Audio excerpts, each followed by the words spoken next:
Welcome boys and girls, Costin here with a discussion about a mod for Total War Warhammer 3 Immortal Empires that offers a different campaign experience than what we do have by default. It's called Warhammer Spire, and it basically adds a roguelike campaign mode, if you will, to the game. Now, the mod creator himself does mention that it is in kind of a rough state, but I do find it fairly interesting considering what it does have on offer. So here's how it works. You start a campaign or use an existing one, and then you click the button here and you'll be given a random army. You can re-roll said army if you want a specific legendary lord, and there's some bugs right now with Warhammer 1 lords, so like Karl, Gelt, model issues. But yeah, you can get an army, a random army with a legendary lord, and then once you do that, you go on a journey. Now, it seems the journey so far is infinite, but basically what you do is you have these various battles you are given by the game. You get units, you get items as rewards for those kind of things, and you get to decide which kind of factions you're also going to be dealing with. So for instance, over here, I got, I got some units, and you get to, your character also literally goes on a journey. You can level this army, and any unit that, and I shouldn't have picked Root Marcher, but any unit you lose in battle is revived, and units are also replenished. I think there is a bit of a discussion on the subject of both replenishment and unit revival. I think to some extent with a mode like this, you do want the game to replenish you automatically, but fully healing after every single battle, recovering every unit that you lose, may not necessarily lend itself to, a full campaign experience.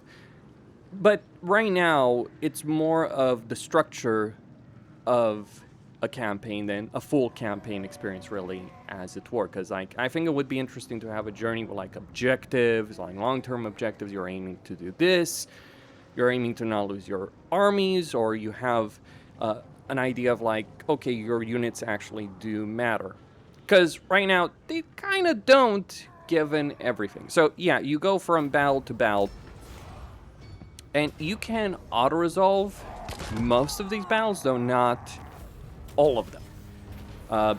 And the rewards that you're given, it's gradual. So you start with the tier 1 army, you start upgrading, you start getting stuff, and you get to fight against different factions. So like, for instance, I can go against Ogre Kingdoms right there, as an example. Just an idea right there of what you do have. And you will also gain heroes and legendary heroes, all that good stuff right here. In a campaign, you can even hire ogre mercenaries if you want to, if you get teleported near a camp. So right here, Elspeth got teleported all the way in Camry for whatever reason. And you also have certain elite battles, and you also get to change the roar multiplier. So for instance, let's say I set enemy value multiplier, or I set though you may not want to go too far on that because you can end up with some ridiculous opponents. But what I find to be a pretty nice benefit in this, and the reason you may want to actually play a campaign like this, is because it would give you the opportunity to use endgame armies and actually make those units meaningful. So a lot of the time in a regular campaign when we play Warhammer 3, a lot of the actual good units of a faction are kind of not really relevant during the course of the campaign, because by the time you get a lot of the things like land ships or steam tanks and all that, you just kind of end up in a situation where you don't really care to,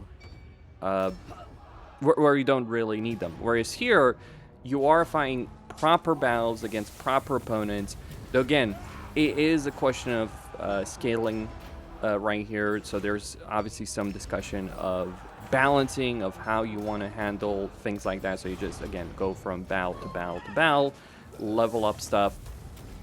You can obviously auto-resolve everything if you want to, because you do have that option in a campaign. I'm not sure if there's any particular point in fighting the same opponent over and over again, though.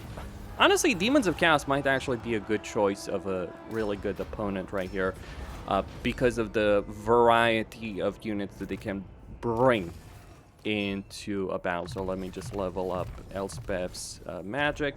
I also got Fyodor Bruckner for get training. Let's just go with combat ability. And the units you get as a reward, you can recruit homeland units, so units of your particular race. So for instance, you know, I can get the Luminarch of Hish right here. And with Demons of Chaos, you do have that wide variety of different enemy units that you are going to be dealing with. So I think that's pretty interesting. You know, it's like, for instance, pretty interesting in terms of spicing up the variety, though I might actually want to increase, actually it didn't even increase, you might want to increase the difficulty of your opponent. So you can make things very difficult. I'd probably recommend against playing this with the default. So let's just get a warrior priest, decide later. So like, yeah, you get different levels. So for instance, warrior priest. What's great about all of this is it gives you a variety of units to use that you have to use during the course of your quote-unquote campaign. So for instance, you know, over here I have a wide variety of units. Now, in an Empire campaign, you would mostly use these things anyway, but in some races, partly because of the buildings required for things, partly because of the campaign pacing, you wouldn't a lot of the time. So it does give you that kind of battle experience if you want to. And mind you, I've been able to get away with just auto-resolving a lot of things right here. So like, let's say, you know, we go against Kislev as an example, decide later. Like, there's clearly some issues with regards to, like, for instance, I can get 2 units there as a reward, but if I go with those units, they won't necessarily fill up the army. So, yeah, it's like, Murderer Stankia. So we get, I could make her even more challenging than that. Though, yeah, right now I am definitely outpacing the AI in terms of the level of challenge that they're able to provide me. So I think this is definitely an interesting experience compared to what we usually get. Like, because again, it's just that variety of units that you normally don't get to use during the course of a campaign. So for instance, you know, and also the allied units right there. So yeah, that's a good amount of Kislev.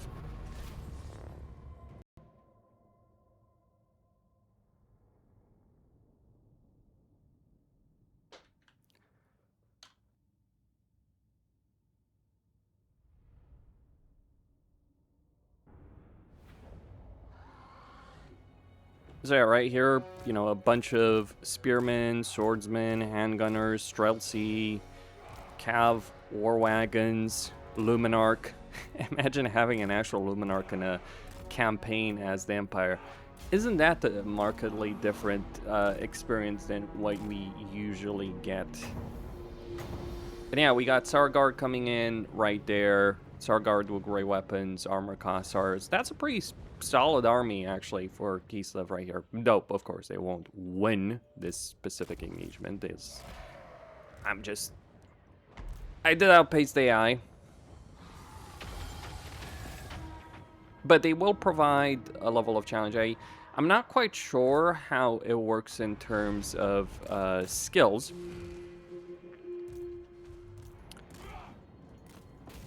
But as things stand, I do like this experience in, you know, as an idea. I think the execution of it is definitely something that could be worked on, and Elspeth might need to pull back right there. So let's pull back from those Akshinas.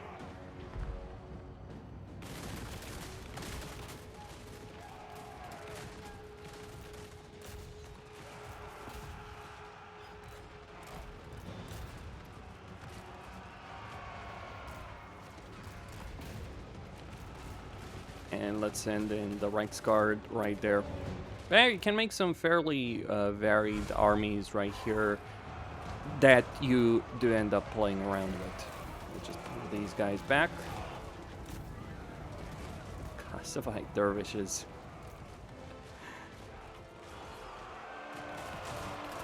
To deal with right there. Alright, they'll handle that.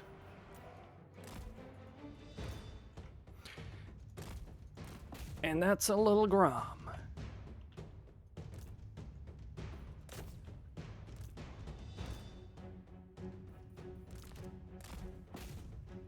Engage those Starguard at point blank range. And then melee with the Reichsguards.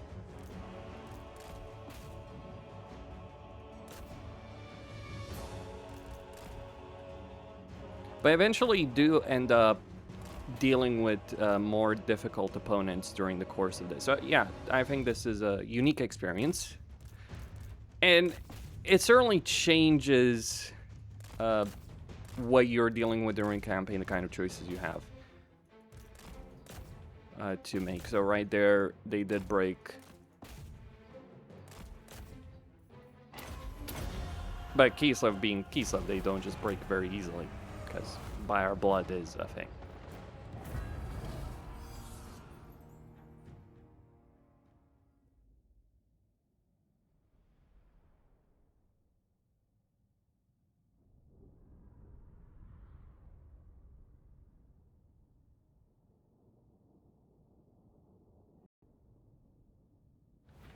Of course, there are certain races that are better than others at this kind of thing, like especially because they can get access to some really good tier 1 units. So, for instance, you think of, like, Kislev is a good example, right? Their baseline army is pretty strong. So yeah, I do have a ton of different items right here that I can use.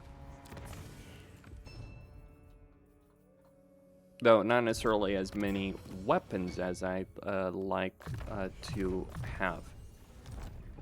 But how far can you go? Well, pretty damn far, I gotta say.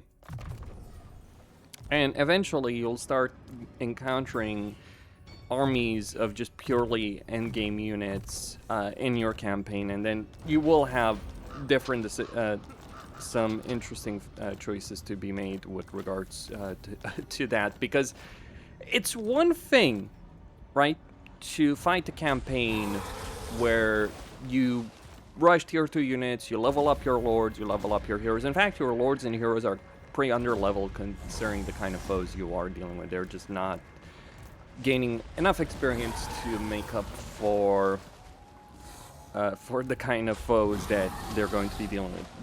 During a regular campaign, you might have like a level 40 lord leading an army of like tier 2, tier 3 units. Here you're dealing with a level 15 lord with like tier 4, tier 5 units even. And eventually, after a fairly decent number of battles, you will start encountering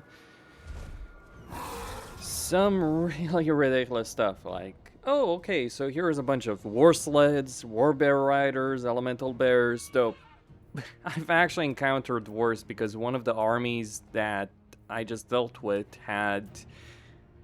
it was made up entirely of just elemental bears.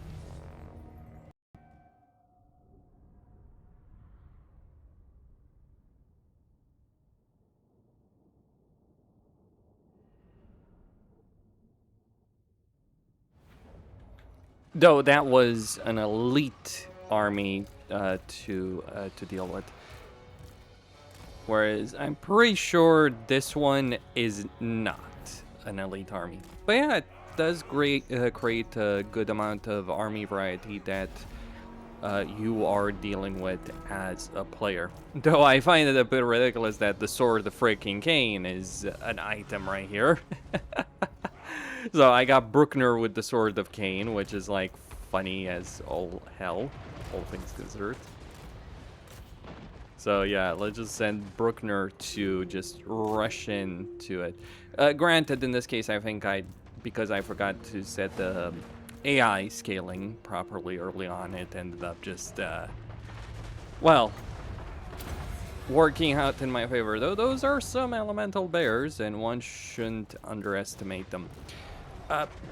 To be fair, like with things like casualty replenishment of units and all that, or recovering dead units, the problem of Warhammer 3 Immortal Empires campaigns is that since you do care about keeping your units alive, and this is kind of an issue of like strategy games that do this, if your primary concern in a battle is keeping your units alive, then what you're gonna gravitate towards doing pretty much is like just fighting in such a way that you're always going to keep them alive, and everything else does not really matter all that much. Which does mean battles tend to be less interesting as a result of it. Though this is certainly a more interesting battle just inherently because, like, oh, elemental bears and frost worms and all that. Sure, it's gonna be over very quickly, I think. Between my artillery and all the good stuff that I do have. Yes, I do have some interesting things, like 2 Swords of Cain, not just 1, 2.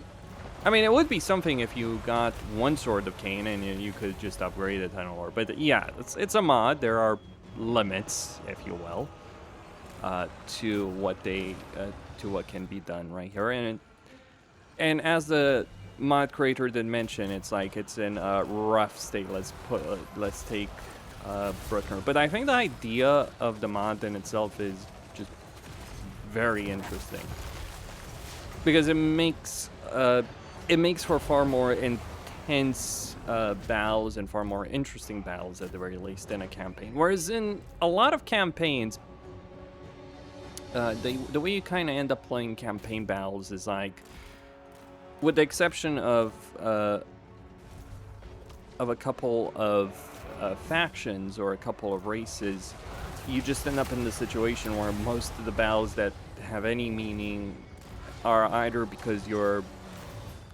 significantly outnumbered, then you don't care if you're significantly outnumbered, or they're sieges, which, you know, when you're constantly fighting outnumbered, that's not necessarily the best kind of campaign experience that you can create. Because when you're fighting 40 to 20 every single time, again, just like, I like big battles, but when you're constantly fighting big battles and the enemy it just is like creating a challenge just because they have more units, not because of the army composition or because of skills or because the AI knows what it's doing, that's not strictly the best campaign experience one can ask for. Whereas here, you do end up having like these 20v20 slugfest, really, between yourself and the enemy. And that's an elemental bear that's gone down, Bruckner being Bruckner. Another one going down right there, and once it's down, GG, well played. So yeah, this is fun for what it is. Keep in mind, it is focused on battles. It is in, like, basically kind of like, I would say, an early stage, but I would like to see more stuff like this, because I think a lot of mods don't necessarily create a very unique campaign experience.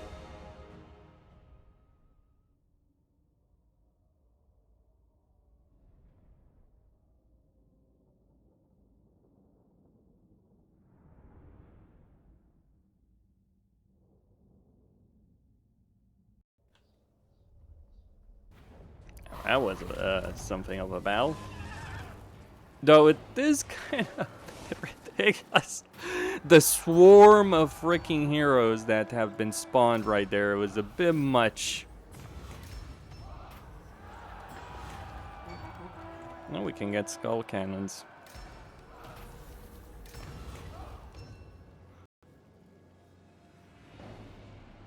Yeah, it would be great at this point to get infantry, for instance.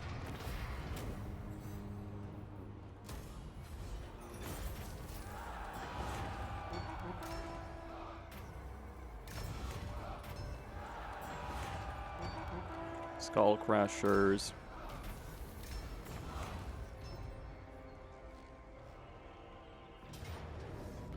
I'm just looking to see what kind of ridiculous army composition will be there once I get to the quote-unquote elite battle.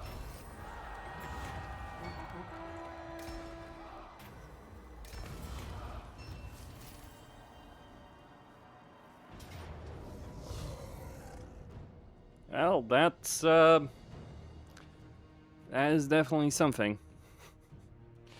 Bloodthirsters, Skull Crusher, well, Blood Crushers, Chaos Knights with lances. That would be quite a battle.